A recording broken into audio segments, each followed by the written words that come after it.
Welcome back to another episode of The Science of Getting High. I'm Dr. Falco. I'm here with my good friend Andy Gold, who has the unique experience of being a former heroin addict. Yeah, that works. Recovering heroin addict, former heroin addict. I'm not too snobby about it. There's some people in recovery that are very orthodox, who insist that you use the term recovering. Yeah. You know, I think if somebody says ex-heroin addict, that works. I like the idea of former because it sounds like you didn't have like a horrible relationship with heroin. It's like you're moving on. Yeah, we're on good terms. Yeah. We still talk. We still hook up every once in a while. Yeah. But, no, recovery is a good term too, just because it means you're continuing to do the work, I guess, and not to get overconfident. And I think some people maybe don't understand why you would still say recovering even if you have 12 years clean like me. For instance, one time I was talking to Marty, and he was telling me I'd been clean for too long to continue to do the recovery comedy thing. Yeah. And I was like, oh, this guy doesn't get it at all. Like, if you work the program like I do and you go to the rooms, you see people all of the time who have 10, 15 years clean, and they fall off the wagon, and in a matter of months, they're right back to where they were. Philip Seymour Hoffman, you know, he had 20 years clean, he relapsed, and a few months later he was dead. You know, I'm not sure if there's really an addict mind. I think you would know that better than me. But what I do know is, like, me and others, like, occasional use doesn't work. Yeah. It's just better to be sober, you know. But luckily I'm in a place where I actually want to be sober. I think that's really the key for long-term recovery is if you want to use and then you just use willpower and choose not to use, that doesn't last. Because you're always going to be wanting to use, and your life is basically going to suck because you're going to be like depriving yourself of your favorite thing. So you have to get to a point where you actually don't want the drug anymore. You don't want to use, you don't want to drink. You prefer being sober. That's also easier in like social situations. If somebody offers me a drink and I say no and they say how come, I don't have to give them the whole backstory. I can say, oh, I just like being sober better. Yeah. And I do. Yeah. I do like being sober better. Are there recovering addicts who have get like an ACL surgery or something and take Vicodin or something and they're okay? Or I don't know. I've never heard of that. I mean, it could be. I think it's a huge fucking risk, and it's something that terrifies me. Like if I get jacked up in a car accident or something. And in fact, I broke this ankle back in, I don't know if you knew me then, it was 2013, and I broke my tibia and my fibula, and they wanted to give me opiates, and I said no. Yeah. And I just took ibuprofen 800s. And the surprising thing was, dude, like, yeah, it was painful, but I got through it. Yeah. And that just sort of like made me believe even more like how opiates are totally overprescribed, man. Yeah. And that we're not necessarily entitled to a life without pain. Yeah. It's like if you have some broken bones, there's going to be some pain. Yeah. And that's part of recovery, and that's part of getting better. Yeah. Like, we need a major mindset adjustment when it comes to pain. Like, you're not entitled to live a life without pain. The other thing is our brain releases natural opioids. Like the placebo effect, you can measure the opioids that get released with the placebo effect. So like I broke my collarbone, you can see that? This bone's like sticking out. Oh, dope, dude. And just kind of is like a challenge, partially because, I don't know, I try not to take drugs sometimes, just as like, yeah, whatever, I can do it. So yeah, I broke it and then drove back to where I lived in Eden the same day, didn't take anything. And like I teach my students about this study where they had people hooked up to an IV, and then they had a doctor come in, tell them, I'm going to give you some morphine now. Had them report pain scores. Then the doctor came in, turned it on automatically. So they were getting morphine when they didn't know they were getting it.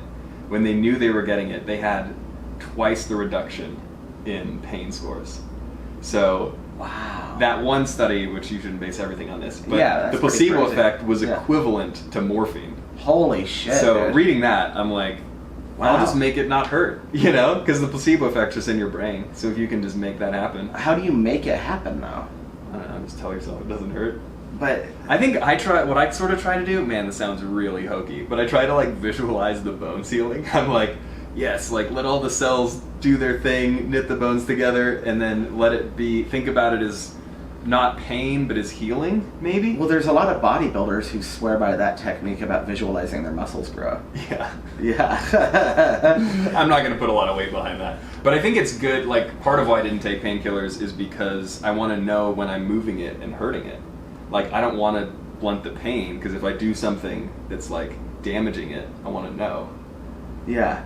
You know what I mean? No, I'm still confused about, like, how do you make yourself have the placebo effect? Because you believe you took morphine.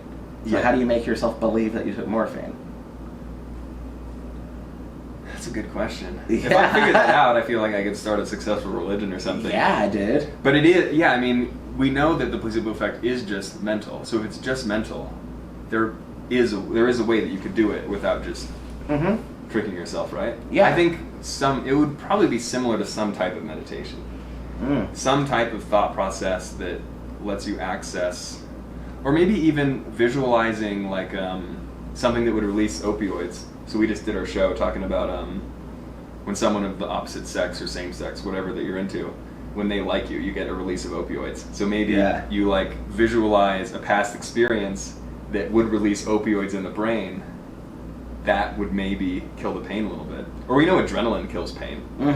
Like, right when this happened, I was like, oh, I just hurt my shoulder. It felt like I dislocated my shoulder, and it popped back into place, and I just kind of shrugged, and I'm like, oh, that was crazy. I'm fine. My arm's fine. And then I could feel the bones moving. Yeah. And no pain, right? Yeah. But just like, oh my God, I can, like, feel these moving. I took my shirt off right away because I knew it was going to be really annoying to take off after. And then was like, walking, it's fine. It takes like 20 minutes for the pain to kick in. So what did it feel like when the pain did kick in? You know, it really wasn't that bad. It was like a dull kind of, day 2 was really the worst. Yeah. Yeah.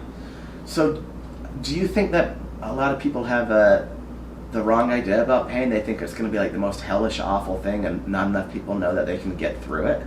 So I've never had chronic pain. I think chronic pain is a much different thing. This is the closest I've had. For about 3 months, it wasn't chronic, but I'd be like if I was sitting like this for 2 hours, after 2 hours, I just get a dull ache, like in my deltoid. If I was standing up teaching for an hour and a half, I just get this dull ache. For like 3 months, that would just happen. And at the beginning, I'm like, oh, pain, I can deal with this. It's fine. I'm fine with pain. I'm tough. Like 3 months later, my brain's kind of going like, is this life now? Is this always going to be there? Yeah. Like, how would I deal with this if this is always there? Because the placebo effect, a lot of times, like in depression studies, it'll work for a little bit and then it kind of goes away. Yeah. So, I don't know, which opioids don't necessarily help chronic pain because you get tolerance and then constipation, all the side effects you get from opioids. So chronic pain really, like, kind of feel like you need a pain psychologist, or gabapentin. There are some drugs that can work, but yeah, gabapentin, we gave that to the clients at some of the rehabs I worked at that were opiate addicts. Yeah. Yeah. What does gabapentin do? Oh, it's got a complicated mechanism of action. I don't think we're totally sure what it does, but it's something with inhibiting the transmission of pain. Interesting. So opioids are really interesting because they inhibit the transmission of pain. So we have opioid receptors in the spinal cord. We have them in the thalamus, which redirects the signal of pain. It inhibits the perception of pain, so how we actually perceive it, and like the modulation, and you get the dopamine release that gets you high. So opioids do so many different things, and they inhibit the release of noradrenaline, so they reduce stress. So opioids, it's kind of like the perfect storm of a drug to make you feel amazing and get addicted. Yeah, dude. How would you, I don't know, if you want to describe how it felt? Yeah. Okay, so I think that the feeling that captures it the most when trying to describe how it felt was actually shooting it up. Okay?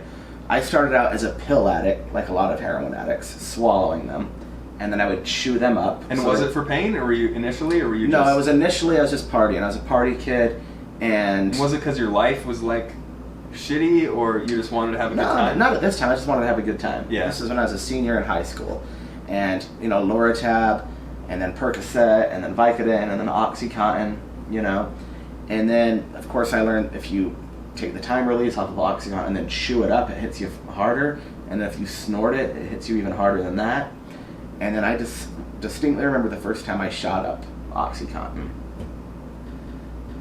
It comes at you like in this wave. Like you can feel it coming on, and then just, you feel good for a couple of hours, but that initial wave of like 20 seconds or whatever it was,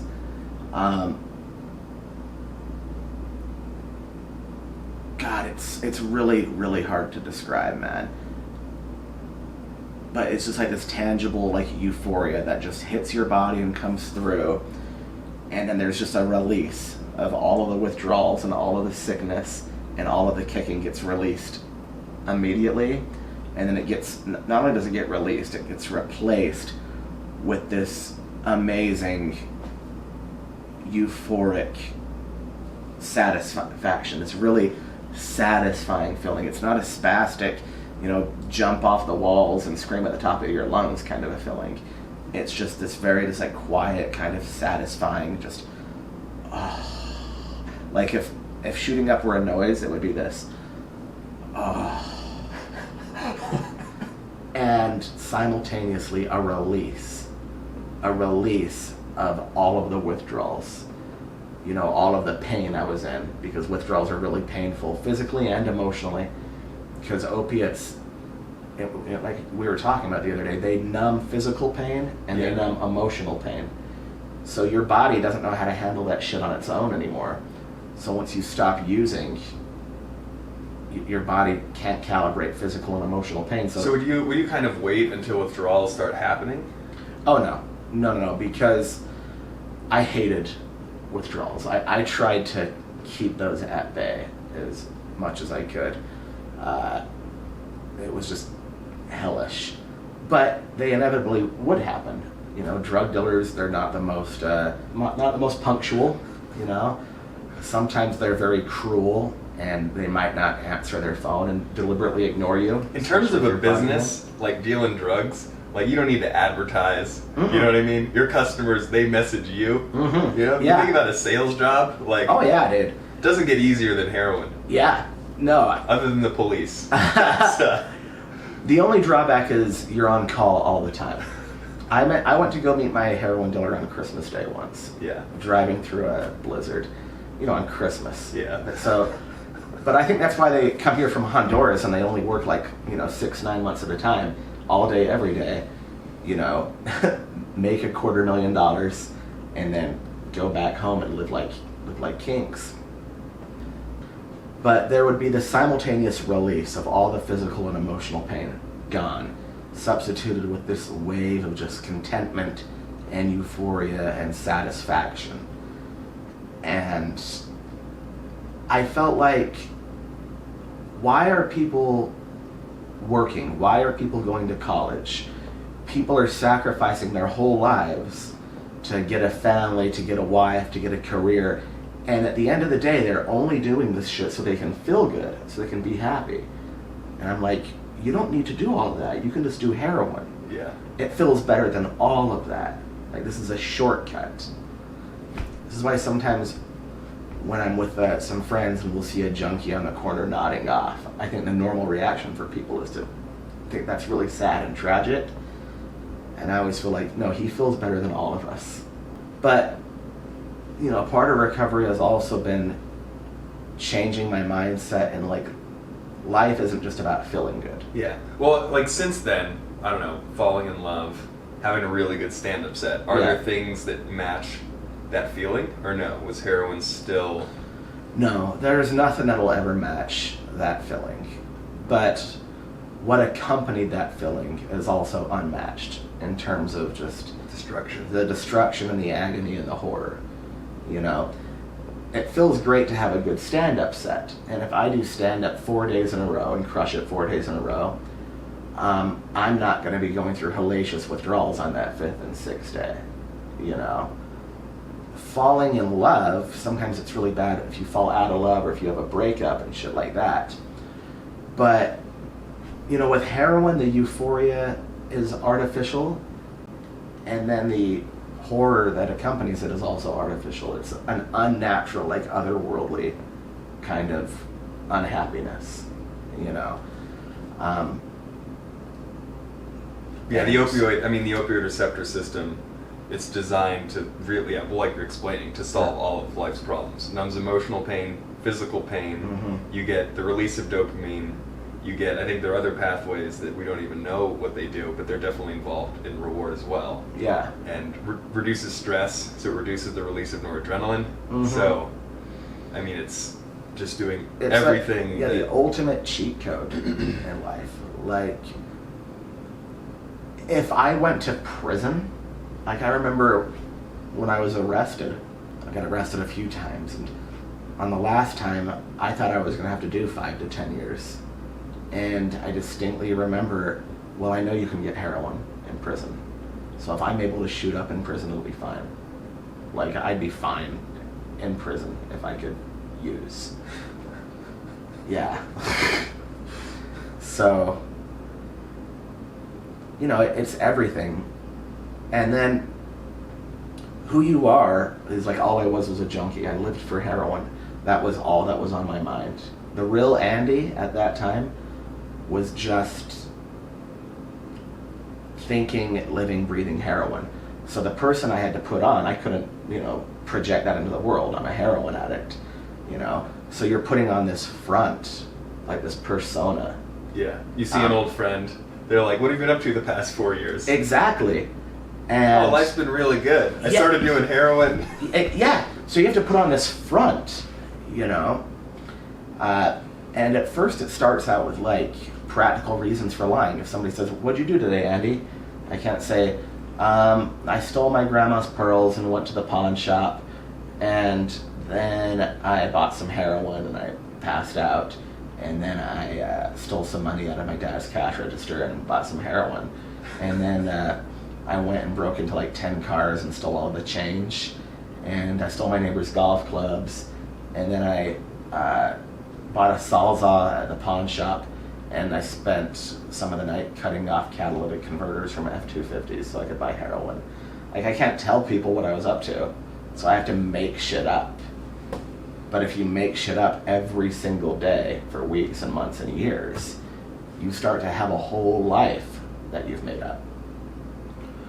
So recovery and getting clean, it's not just about abstaining from the drug. It's also about like getting to know yourself and being cool with yourself. Yeah. And you ruin so much trust when you're a junkie, not just because you steal from people and manipulate people, but you tell big lies. That's the thing I don't think people understand. You have to tell big lies to cover up your life as a junkie. You have to make up whole fabrications and shit like that. And it takes work to correct all of that, and lying becomes habitual.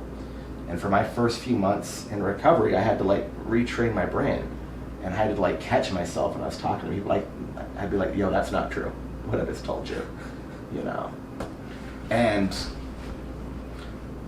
but that's like the best part about getting clean.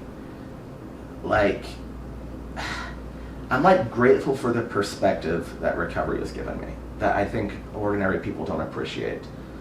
Like, having people trust me is something I don't take for granted. Yeah. Which I think regular people just think is, a regular thing.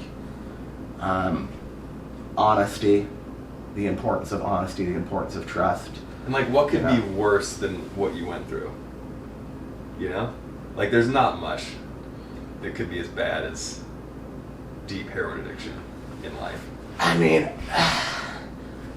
I've thought about that, like, I don't know, being a POW in Vietnam or something like that. That's I mean, really, there are my things mind, that could be worse. But my mind goes to like the really extreme places, you know? And I remember thinking, if I can just get clean, man, like, I'm sure life is going to have challenges and struggles, but I really feel like the worst is going to be behind me. And so far, that's been true. And 12 years later. How many times did you try and get clean while you were using? I would say about 2005 to 2009, I was constantly trying to get clean. I think almost every day, I'd be like, starting tomorrow. Yeah. Starting tomorrow. And so were there periods where you'd go like a month? Yeah. And then you'd relapse? There were periods when I went a month. One time that led to one of the biggest mistakes I made in addiction was going to the methadone clinic, which turned out to be, I think, my biggest mistake I made in active addiction, because that shit is hellaciously addicting, and the withdrawals are even more excruciating than heroin, believe it or not, because methadone actually gets into your bones. So when you're kicking, you can feel it in your bones. The pain starts at the top of your arm, ends at the bottom of your arm, and goes all the way through. It's just, your whole body is just this arthritic pain, you know. With withdrawal. And that's because opioids block the transmission of pain. So if you do opioids for too long, you basically burn out the opioid receptors. Yeah. That block pain. And our bodies are probably like constantly sending pain signals. And those opioid receptors just like cancel out that pain, because they're like, you don't need to feel pain right now. Yeah. But if you burn those things out, all of a sudden, you're like in constant agony. Exactly. And it's temporary. Like, the body recovers. That's what's so amazing about the body, is it recovers and it get back. How long would it take? You know, I felt like the physical withdrawals for me lasted about 30 days. The worst so you of kind it, of have like arthritis-like pain for 30 days? Yeah, but the worst of it was like 10 days. And people are like, well, that's not that long, you know? And also like crazy flu-like symptoms and insomnia. But it also numbs the emotional pain. So with all of that hellacious physical withdrawals, you're also not equipped to deal with the emotional pain that's accompanying it, and you totally catastrophize what's happening, and you just flat out don't believe that it's temporary. You think you're going to die. It's not fathomable that it's going to get better. That sounds wild to say. It's so difficult to describe. But you really don't believe that you're going to get better, you know? Well, it's like people who have bad acid trips always say, like, they feel like they can't escape, like it's going to last forever. And that's like 12 hours at the most. Right. You know? Yeah, and that's what it was. You're just not in a place where you're thinking straight. And you'll do anything to get well, to get that to go away. So, like, the analogy I love is like addiction is like a glove. You know, you would never pick up dog shit with your bare hand, but you would do it with a glove. And addiction is like that glove. So, you know, you go through all of that after a month. You get through all of it. You're clean. How would you end up relapsing after going through all of that?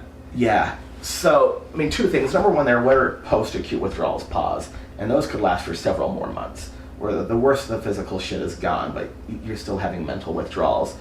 Your mood regulation is all over the place. I would end up relapsing for two reasons. Number one, I missed it. You know, I missed that good feeling. I wanted it. And I knew if I used it again, it would feel much better. And I always tricked myself into thinking I can use moderately. Yeah. You know. Was there ever a time where you just like shot up once and then you went back to being clean? Or no, it would always spiral? No. And sometimes the spiral would be a little bit more gradual. And then sometimes, like my last relapse in the summer of 2009, I was a full-blown junkie again, literally by the end of the day. Wow. Yeah.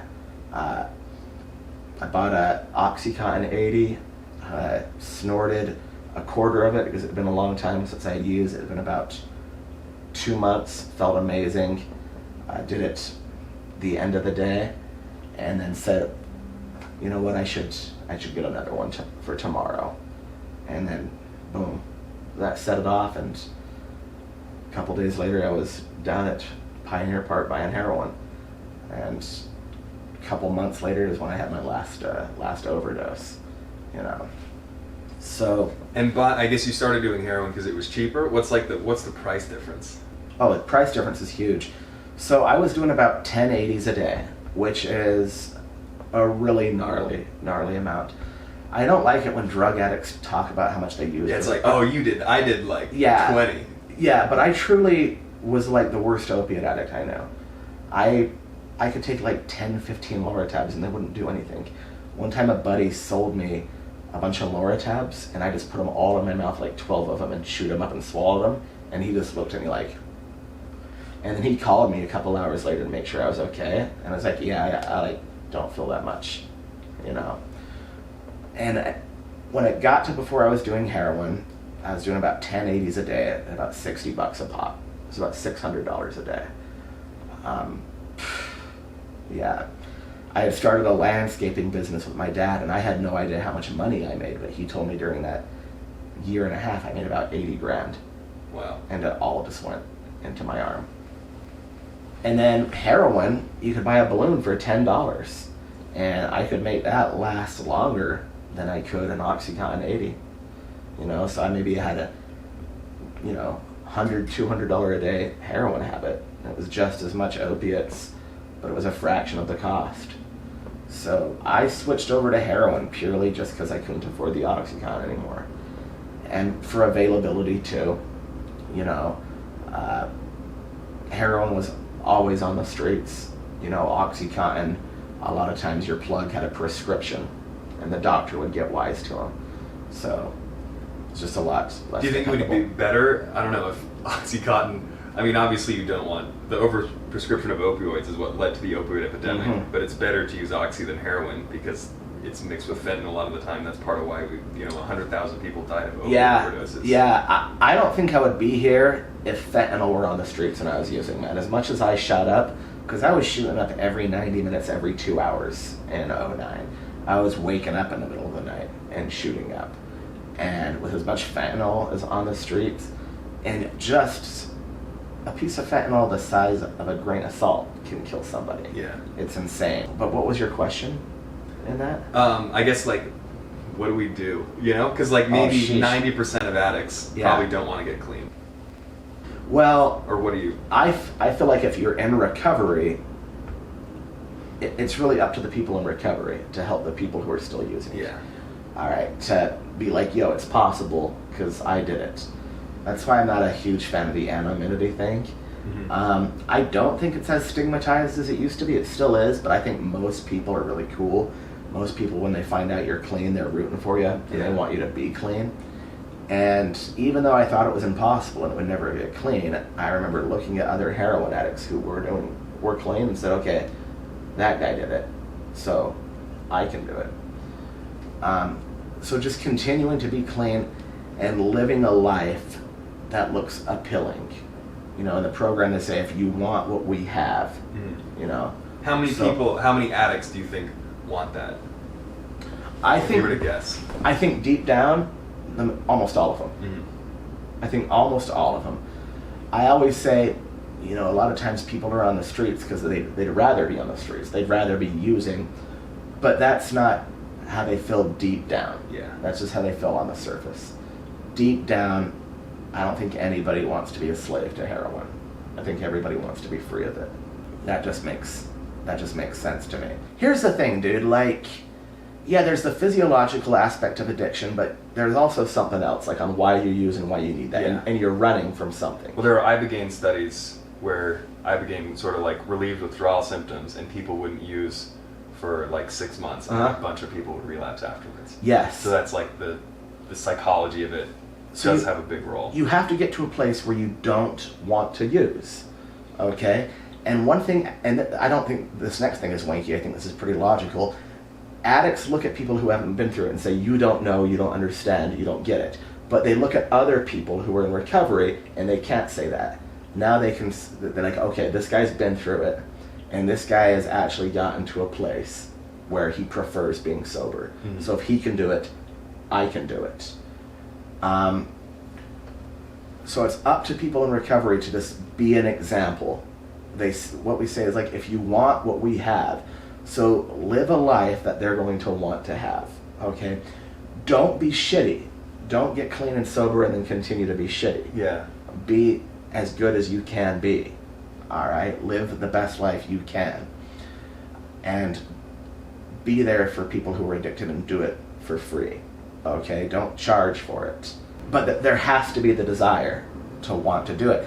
And even though I do think deep down every addict wants to get clean, but they're not in touch with that part of themselves yet. Yeah. So someone has a gram of heroin on the street, they get caught by the police. What do you do with that person?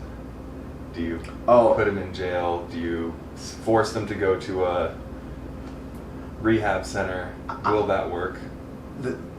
So here's the thing. I think people don't quite understand how expensive it is to send people to prison. people don't like the idea of their tax dollars paying for somebody to go to rehab, 10 times. But it's also really expensive to send that person to prison. And maybe it's a small chance they'll get clean in rehab, but it's a better chance. Jail is like... Yeah. I mean, I guess maybe some people get clean in jail. But probably yeah, but more people get clean in rehab. And I think people think, well, they're going to learn accountability in prison. No, they won't. You just learn how to be a better criminal in prison. A good rehab teaches you things like accountability and responsibility. You do learn accountability in treatment. Treatment isn't a cakewalk. It's not easy. Yeah. Okay, there's plenty of hardship, and if that's what you want the addict to go through, they're going to get it in treatment. But I don't know why that's what you want. I think we have this hard-ass mentality of you reap what you sow in this country. But it's very, very frustrating because if the addict isn't ready to get clean, there's nothing you can do. And this sounds grim, and I don't think people love it, but it's true.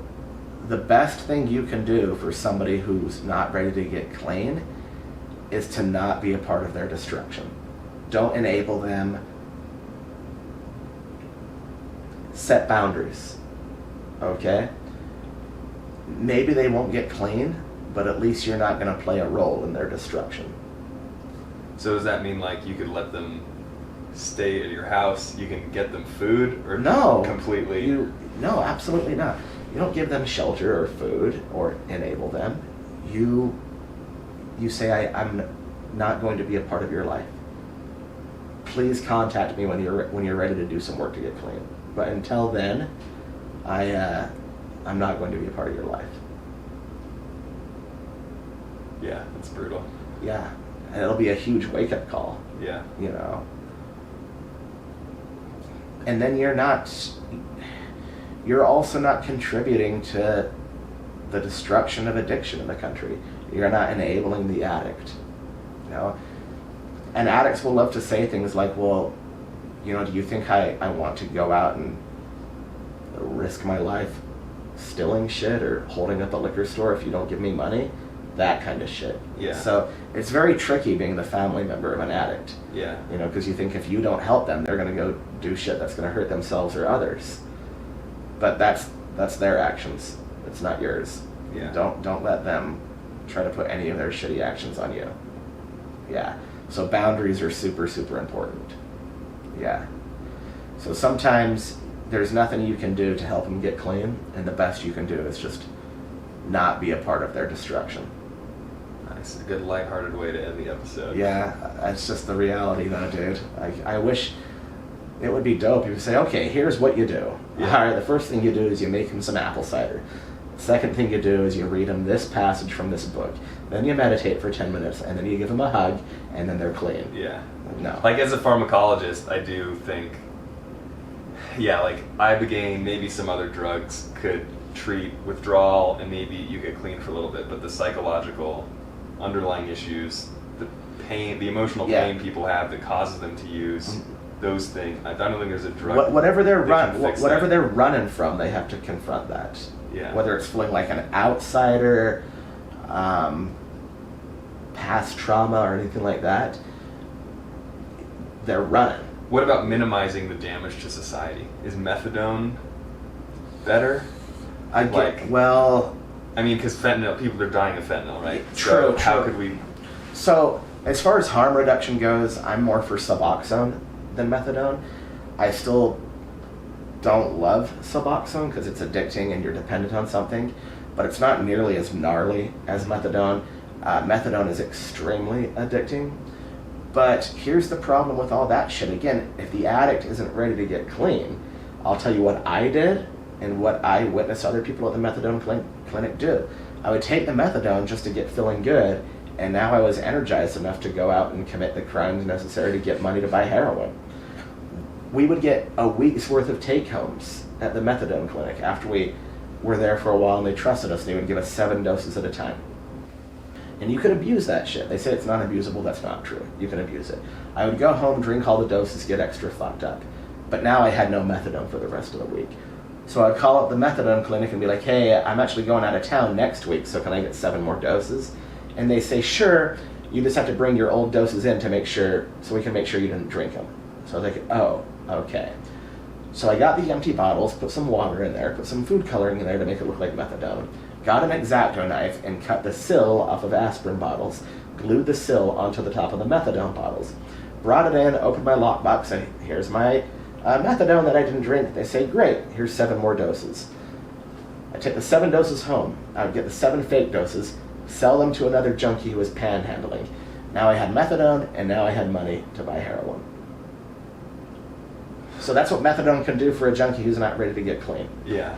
Not much.